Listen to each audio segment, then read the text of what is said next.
Yeah, so one of your options to switch plans would be to choose the pay-as-you-earn program, right? So pay-as-you-earn for borrowers who have loans older than 2014 and newer than 2007, those borrowers may qualify for the pay-as-you-earn program, and that will create a lower payment for that group of borrowers by two-thirds of what it would be in IBR. So it is tempting to choose the pay-as-you-earn program if it's available, especially if the payment's much lower.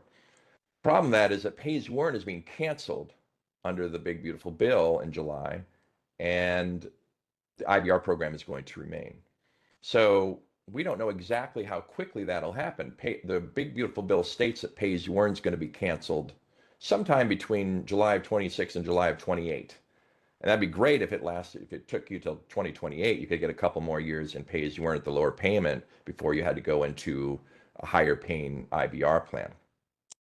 So you might choose pay as you earn. However, if you do that, then you may be forced to switch out of it if they cancel that program this fall, and then you'll have to use your 25 return. And if you haven't if you used your 24 before that, it'll make you recertify early, and then you'll establish an anniversary date in the middle of the year, and your payment's going to go up anyway. So there's a little bit of a risk there with doing pay as you earn. My advice though is just if it pay as you earn is available and it creates a much lower payment, you might as well, in most circumstances, take it. But again, that answer can be different depending on exactly how everything's timed, what your income growth is, and what your anniversary date is, and what the payment difference is. So eventually, you're going to have to go into IBR. Now, for borrowers who took out their first loans after July 1st of 2014, it's IBR all the way. Income-based repayment is just as good as pay-as-you-earn for those borrowers.